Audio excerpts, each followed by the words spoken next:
What we do here is go back. So ito na nga yun mga kapogi na. Ito na yung mga gagamitin natin sa rear disc brake conversion. Yan. Siyempre sinama ko na rin dyan yung mga sa brake lever. Yan. Yung disc sa harap, bumili na rin ako. Gusto ko na rin palitan yung hand grip ko, bumili na rin ako RCB. Tapos yun, yung disc sa likod. Yan. Dalawa gagawin. Explain ko lang isa-isa. Unahin ko na muna ito. So meron tayo dito RCB na left and right. Ito yung sa kanan. Meron siyang switch. Ayan, kung nakikita nyo.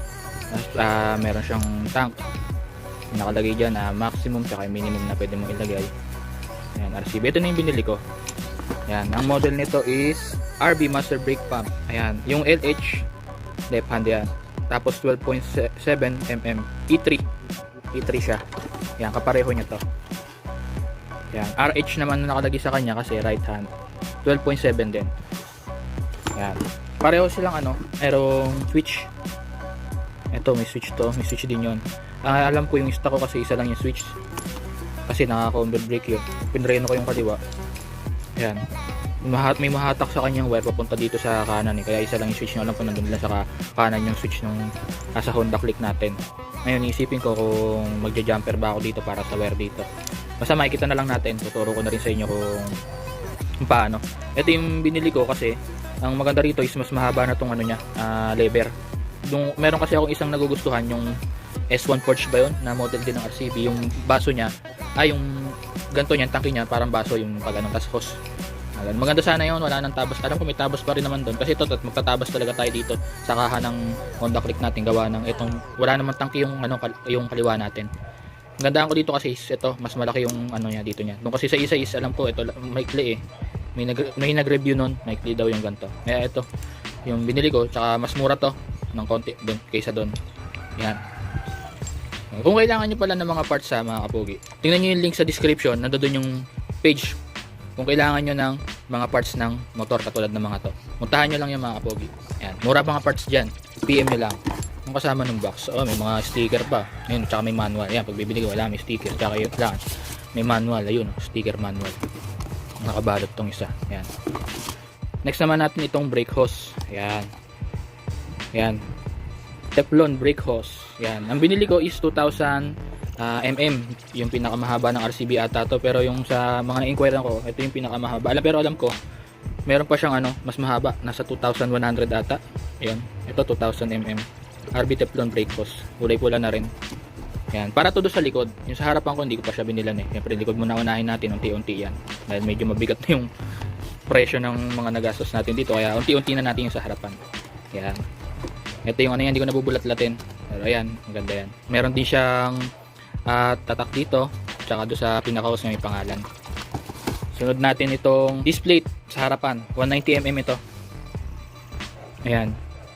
RBS disc E-series front. Yung F nya front. Click 190mm. Yan, pang click talaga to.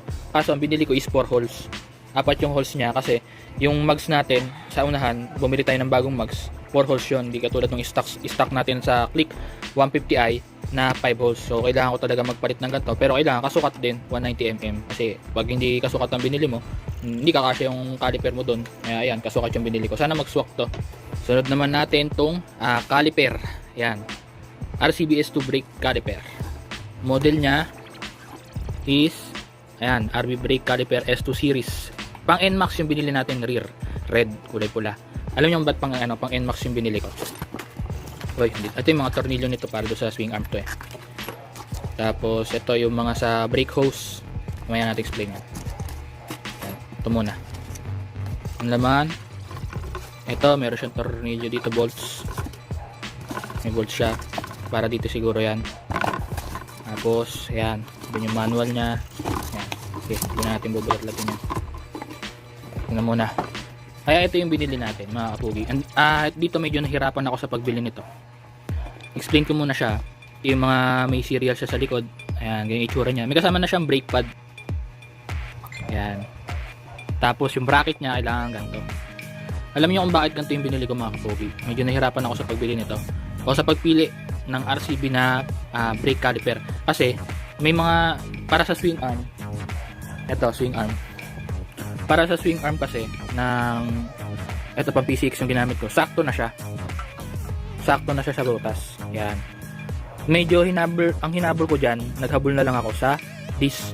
Yung laki ng disc para umabot siya dito sa may brake ng caliper. Sa brake pad ng caliper. Kaya ito yung napili ko. Kasi ito lang yung alam ko nakakasya sa kanya. Kasi yung ibang caliper medyo nakapaganon. May isa nakapaganon. Mas lalong hindi aabot. So ito, kung magkakaroon man ako ng adjustment dito, sana doon na lang sa disc. Doon na lang ako magano kasi ito okay na ako dito yo. Sakto na siya yo. Sakto na yung sa butas niya yung brake yung to, ano tawag dito? Yung bracket. Yan. Sana dito na lang ako mag-adjust. Yan, hindi kasi abot yung yung tawag dito yung disc. Mamaya explain ko kung anong disc yung gagamitin ko dito muna to. Isa-isahin lang muna natin.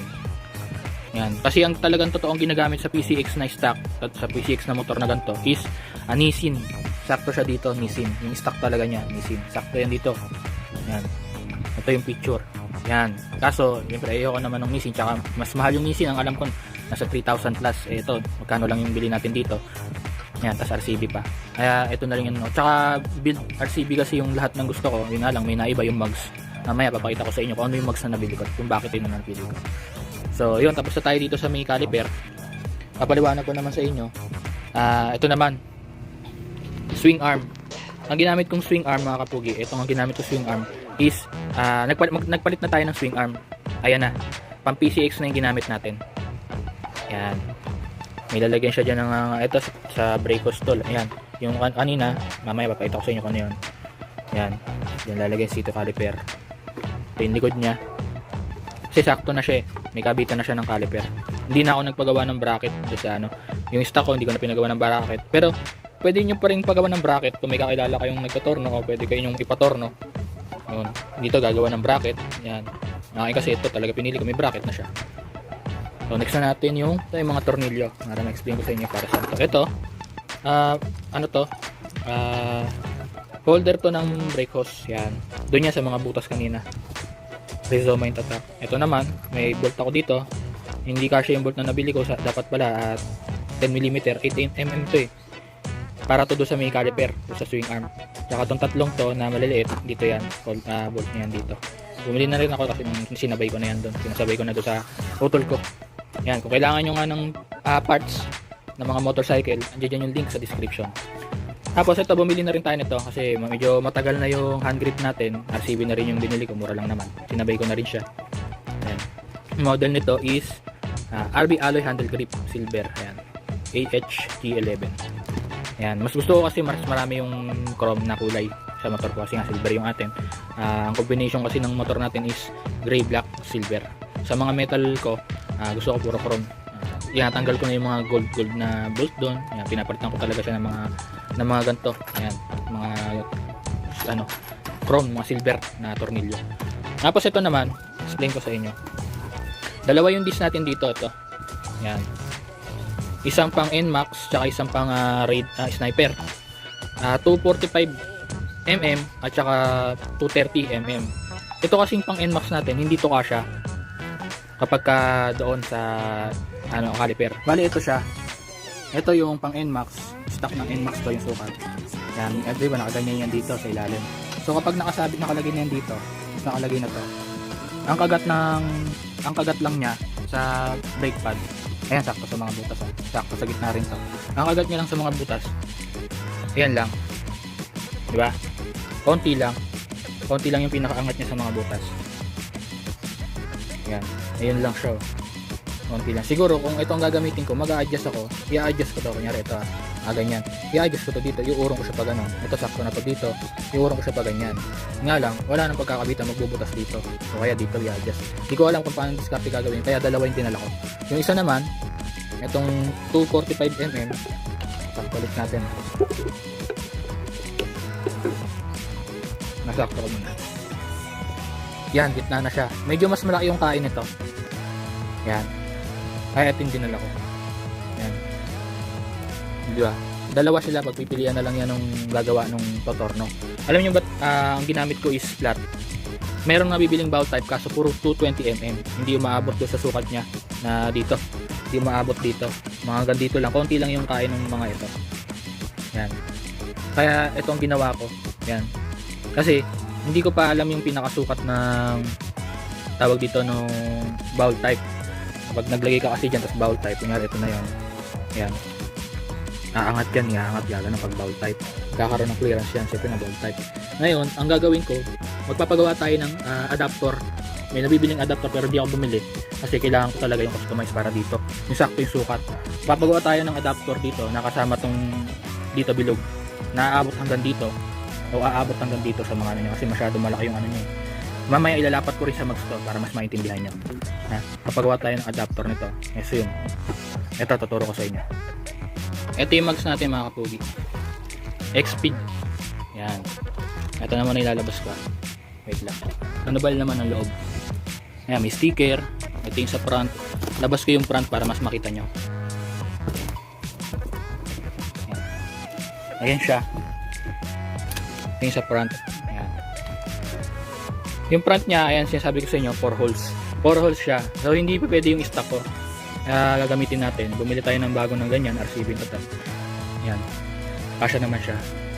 Mas patignan. Ang galing ko na yung stock ko na yun, hindi na siya pwede rito. Ipakita ko sa inyo yung sariro niya. Sariro na gulong. Ito yung sariro niya. Tanggalin natin yung plastic. Ayan, patanggalin na rin naman natin ito mamaya. Yan. Ito yung sariro niya mga kapogit na. Tingnan natin yung likod. Ganda. May mga parang bling bling siya dito. Ayun yung nagpaangas sa kanya. Alam niyo kung ba't ito yung napili ko? Bukod sa mas mura. Dapat yung RB8 na matte black. Yun nga lang, sabi ni Utol, parang namumuti raw tignan, hindi raw ganun kaganda yung pagka-black. Tsaka parang naninipisan ako sa mga spokes niya dito. Yung mga paganto niya. Tsaka kasi parang ano kumbaga pag nakalagay sa motor ko, parang nakapaka-plain na, kumbaga plain black lahat, wala man lang akong, alam niyo ba yung ibig sabihin na wala pang eye-catching yung mga ganun, yung wala ang ibang details. So ngayon, pag nakakabit sa motor ko, pansinin siya, kumbaga mapapalingon ko talaga ganun, may dagdag forma na rin, di ba? Branded na rin naman yan. X-Speed XR8 ko ito. Yung model niya. Yan. Pero syempre, kapag ito lang yung naiba sa akin sa mga nabili ko natin sa RB, puro RCB. Yan. Mas mura ito. Ng konti lang naman din. Halos magkapresyo na rin naman sila. 600 na lang yata o 700 ang pagitan. Ayan. Hindi ko lang sure kung mas makapal to sa stock o magkasintaba sila. Pero sabi ni Utol, mas malapad daw to ng konti. Ayan. Ngayon, yung in-explain ko sa inyo, papagawa tayo ng adapter para dito. Ito sa rear mga katogi. Kasi kaya tayo magpapagawa ng adapter. Kasi yung gamit nating disc is flat, hindi siya bowl type. Pag bowl type kasi ang ibig sabihin, aangat siya. Ayan, ganun. Kaso ang iniisip ko, hindi ako nag-bowl type kasi baka pag umangat siya, tatamaan yung swing arm. Kaya ang ginawa ko sa kanya, magpapatorno na lang tayo. Yung tamang sukat. Hindi ko naman siya pwedeng ayan, flat na lang dito, bubutasan natin. Kasi hindi naman umabot sa kanya yung mga ano. Kailangan ng butas talaga niyan dito. Sa gitna. Yan. Dito. Kasi pag sinunod mo tong butas ng yung baga, diretso ka na lang na butas, diretso sa likod. Hindi pwede. Doon sa kanto, tatama sa kanto. Yan, dito. Dito. Ano sa pagkakabitan. Kaya kailangan ko talaga magpagawa ng adapter. Diba? Ang adapter na medyo tataas siya, tapos medyo lalagpa siya dito. Lalagpa siya dito. Dito yung butas nun.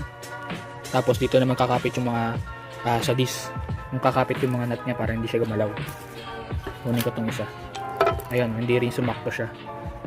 Yung bowl type na pang wave, sakto siya. Andito yung mga butas niya, 4 yun. Yung nga lang kasi, hindi ko kasi talaga siya kailangan ng bowl type dahil sigurado ako, magpapagawa. Kunyari, ito bowl type na to, aangat na yung ganun. Aangat na siya ng ganyan sa clearance niya. Magpapagawa talaga ako ng adapter o magwawasher ako. So, doble-doble pa siya, diba? Kaya kailangan, ito na yung inano ko kasi bumibili ka rin naman ng adapter, nasa 700 din naman yun o 800 o 600. Tapos kung magpapa-customize ka na lang ng sarili mo, di mas okay na yung ganito, di ba? Bubutasan niyo yan, tapos bala ko rin siya, palagyan ng pinaka-planche daw sa likod. Planche daw tawag doon eh. Parang sa porta niya bilog ganun, para pag tumagos yung bolt diyan, tapos lalagyan ng nut. Yung planche muna, tagos na yung bolt. Planche yung parang bilog na paganto yung lalagay diyan. May butas din yun 4, tapos tsaka lalagyan ng washer, tapos tawag dito nut, para mas matibay siya, di ba? Siyempre andyan lahat ng persa sa likod. Kaya ako nagganto mga pugino kasi nahihinaan ako sa preno ko. Ang tingin ko kasi ba't mahina yung preno ko kasi nagpalit na akong brake shoe dito. Yung mags ko kainin dito. Sabi nila ba't di na lang daw ako nagpalit ng mags. Sabi ko kasi mas less kasi yung maintenance nito, disc brake. Tsaka yun nga, dagdag forma na dagdag ganda sa motor. So yun, pupunta na tayo dun sa patornuhan. Ang gagawin ko muna ngayon, papapalit ko yung gulong ko, papalipat ko rin yung goma. Tapos didiretso na ako doon sa naggagawa nito.